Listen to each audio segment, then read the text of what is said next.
sejarah ada tiga benteng di Gorontalo ini. Ada benteng tanah kota Huta, kemudian benteng Nassau dengan 2 bastion, dan yang terakhir adalah Nassau dengan 4 bastion. Apakah ini lokasinya sama? Kalau di foto sih lokasinya sekitaran sini semua. Kota Gorontalo adalah ibu kota Provinsi Gorontalo. Kota ini memiliki sejarah yang panjang, mulai masa tradisional, kerajaan Islam, hingga kolonial. Struktur tata ruang kota Gorontalo menggambarkan struktur tata ruang kota kolonial baru. Ciri ini dilihat dari pusat kota Gorontalo yang berupa ruang terbuka, dikeliling oleh bangunan perkantoran, hotel, pasar, dan permukiman Belanda. Umumnya, kota kolonial berawal dari adanya sebuah benteng yang kemudian berkembang menjadi permukiman dan menjadi kota. Karena itu, keberadaan benteng menjadi penting dalam struktur tata ruang kota kolonial. Dari sejumlah arsip sejarah, di kota Gorontalo terdapat sebuah benteng Nassau. Benteng ini diperkirakan dibangun saat perusahaan Hindia Timur Belanda atau VOC datang ke Gorontalo. Ini adalah sketsa benteng Nassau pada masa VOC. Memiliki 2 bastion pengintai. Di dalamnya terdapat beberapa gedung seperti rumah residen, gereja, dan barak tentara. Namun, lokasi peninggalan benteng Nassau tidak diketahui oleh masyarakat Gorontalo. Bahkan, nama benteng Nassau tidak pernah terdengar dalam sejarah dan cerita masyarakat Gorontalo. Lalu, seperti apa sejarah benteng Nassau di kota Gorontalo? Untuk apa dibangun dan di mana lokasinya? Nah, benteng Nassau ini salah satu tinggalan VOC yang dibangun pada tahap awal itu pada tahun 1700. Jadi awal abad ke-17. Awal abad ke-19 itu ya 1900, kemudian pemerintah kolonial Belanda memperbaiki lagi, merehab itu benteng Nassau. Ya, benteng Nassau itu direhab. Jadi oleh karena itu kan ada benteng Nassau lama dengan benteng Nassau baru. Nah, benteng Nassau baru ini sebenarnya adalah tidak lepas dari benteng Nassau lama. Jadi ada benang merahnya. Jadi ada semacam rehabilitasi gitu ya, pengembangan dari benteng itu. Benteng itu. Ketika benteng Nassau berhasil diperbarui pengembangannya, jadi itu sebenarnya adalah tempat bukan hanya tempat penyimpanan gudang makanan yang dieksploitasi oleh kolonial Belanda, tetapi juga itu adalah tempat pemenjaraan. Jadi tempat pemenjaraan kaum-kaum pribumi yang menentang kebijakan kolonial Belanda. Nah, 1850 itu kan terjadi banjir bandang, sehingga memang secara geografi benteng Nassau ini pelan-pelan jadi pada akhirnya dia tenggelam, tertimbun dan sebagainya, dan tidak bertahan lama.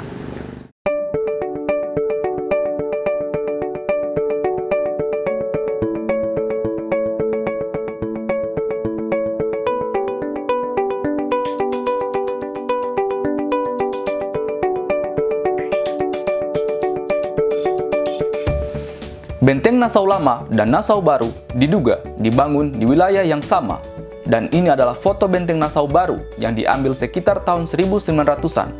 Wilayah ini telah dibangun asrama polisi, Kelurahan Tenda, Kecamatan Ulondalangi, Kota Gorontalo. Untuk mengetahui keberadaan benteng Nassau, Balai Arkeologi Sulawesi Utara melakukan penelitian arkeologi di lokasi yang diduga terdapat tinggalan benteng Nassau. Salah satu metode mendapatkan data dalam penelitian arkeologi adalah ekskavasi atau penggalian arkeologi. Sebelum melakukan ekskavasi, terlebih dahulu dilakukan tahapan pembuatan peta wilayah, pembuatan peta situs, dan menetapkan kotak galian.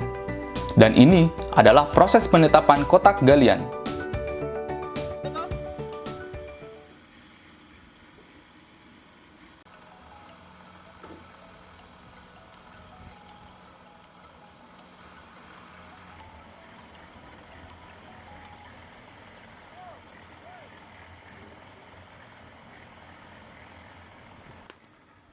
Sini. Sini Ellen.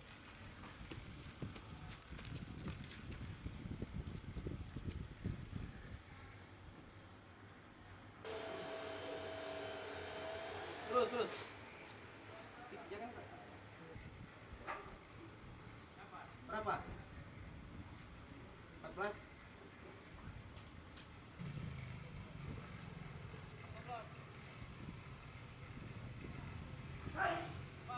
14.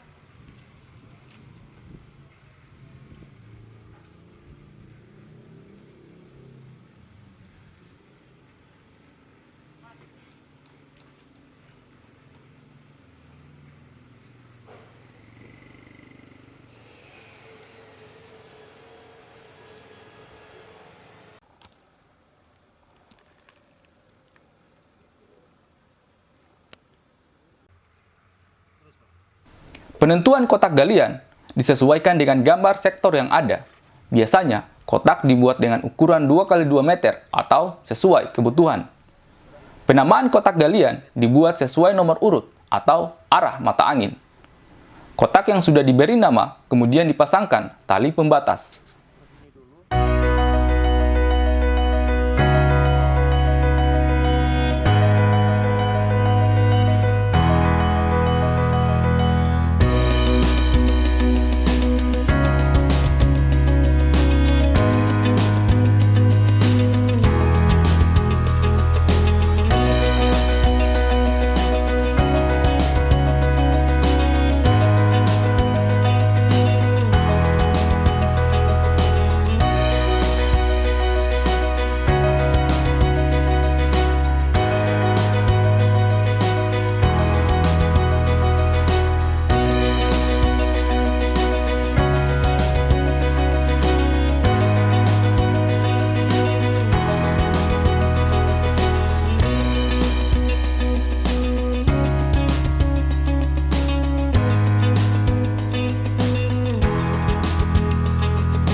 Setelah selesai pembuatan kotak galian, tahap selanjutnya adalah ekskavasi.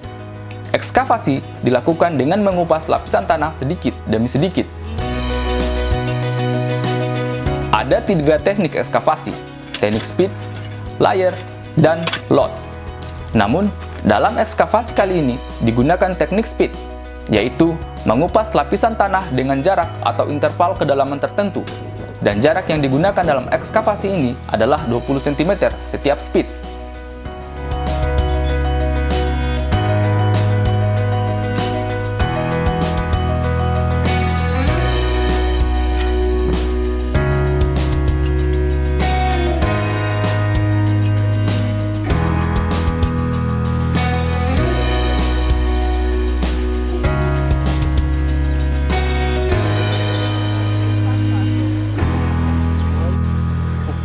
Galitena perasa bawa batu yang diudahi.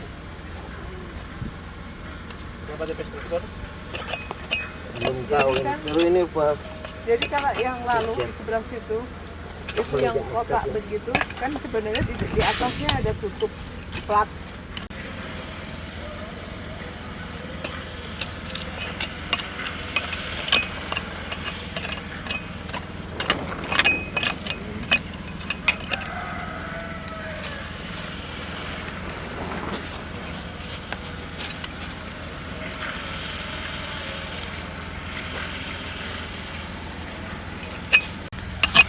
Pengupasan lapisan tanah dilakukan secara perlahan dan hati-hati.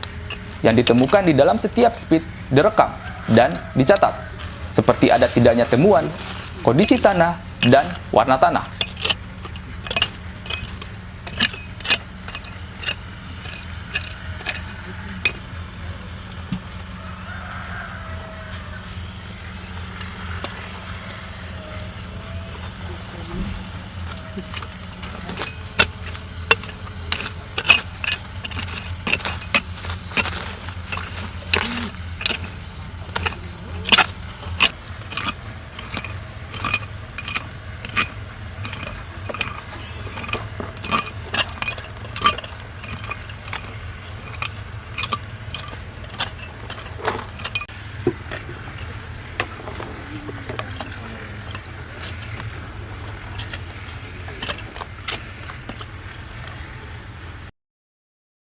Temuan yang didapat dibersihkan dengan cara dicuci dengan media yang tidak merusak temuan.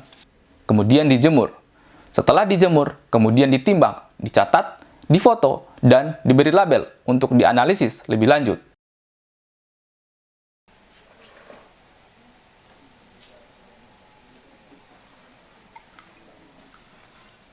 Ini digambar dulu stratigrafi tanahnya, biar ketahuan mana tanah yang lapisan tanahnya itu.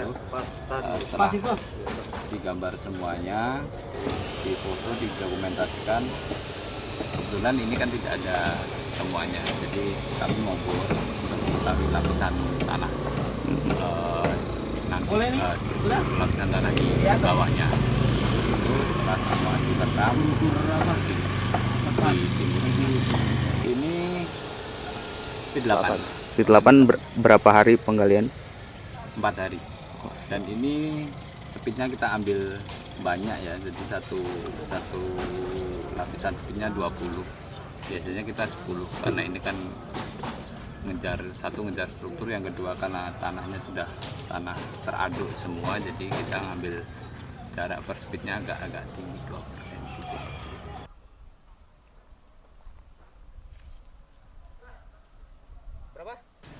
Karena tidak menemukan struktur bangunan benteng pada kotak yang pertama, tim ekskavasi kemudian bergeser sekitar 100 meter ke lokasi yang lain. Penentuan kotak galian dilakukan dengan cara yang sama. Kita pindah ke sini kenapa? Ya, karena di sana setelah kita gali ternyata tidak ada indikasi temuan, dan setelah kita survei di sini ada beberapa tinggalan struktur yang kita indikasikan berasal dari masa lalu. Akhirnya kita pindah ke lokasi yang sekarang. Di lokasi ini, struktur bangunan yang diduga tinggalan benteng Nassau nampak ke permukaan, dan penggalian di lokasi ini dilakukan dalam beberapa hari.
kelapa.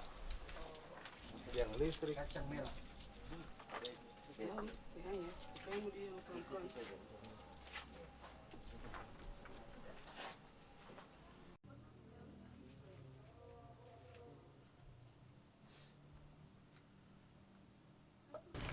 Ekskavasi atau penggalian situs sejarah Benteng Nassau ini dilakukan selama 15 hari. Hasilnya dipublikasi ke masyarakat melalui media massa. Selain itu, juga kepada pemerintah. Dan begini respon pemerintah terhadap penelitian yang dilakukan oleh Balai Arkeologi Sulawesi Utara. Kalau misalnya pemikiran tentang apa yang tadi peristiwa tadi pemindahan aspal itu kalau bisa di masa akan datang bisa terjadi, wah itu luar biasa. Kita betul-betul akan restriksi semua pemanfaatan di wilayah itu sebagai pemanfaatan untuk kebudayaan atau cagar budaya. Saya tadi mungkin teman-teman di kota, tolong dilaksanakan ini di kota. Kalau misalnya kota kantor wali kota tidak jadi pindah di terminal, ya udah Polres saja pindahkan ke terminal misalnya. Atau kalau kantor wali kota pindah ke terminal, Polres jadi di kantor wali kota yang sekarang. Jadi kita sudah mulai memikirkan ini karena ini adalah bagian pemikiran. Kita ini berkumpul di ruangan untuk berpikir. Maka kalau tidak akan ada hasil yang kita pikirkan, ya tidak ada gunanya. Nanti soal langkah konkretnya itu lain soal. Yang penting kita berpikir dulu sekarang ini. Nah, yang terakhir, ya saya kira juga penting. Anak-anak muda kita ini, anak-anak kita, termasuk anak saya, cucu-cucu kita, ponakan kita itu tidak banyak yang kenal ada budaya Gorontalo. Lebih banyak orang tahu soal cinta-cinta Jawa, Sumatera. Nah, mulai Pak Yoni ini bagaimana selain yang kita temukan sekarang dengan Benteng Nassau, Benteng Otanahan, benteng-benteng yang lain atau cerita-cerita peradaban Gorontalo yang lain, kita bikinkan dalam format yang menarik buat anak muda. Kalau misalnya di Gawi kita sudah ada buku-buku komik tentang cerita pewayangan. Nah, kita mungkin tidak perlu seperti komik, mungkin misalnya storytelling di sekolah-sekolah, tapi dikemas dulu ceritanya menjadi cerita yang menarik untuk anak-anak muda kita. Ini saatnya, artinya kalau tidak ya betul lagi Benteng Nassau ini dan Benteng Otanahan akan menjadi sesuatu yang pernah ada di Gorontalo dan tidak pernah akan ada kebanggaan terhadap itu. Padahal kita sebagai bagian dari itu kita perlu menjadikan ini menjadi sebuah kebanggaan. Upaya dari Balai Arkeologi Sulawesi Utara ini sebagai bentuk nyata keberpihakan terhadap bagaimana daerah bisa dibangun bersama-sama melalui cerita sejarahnya.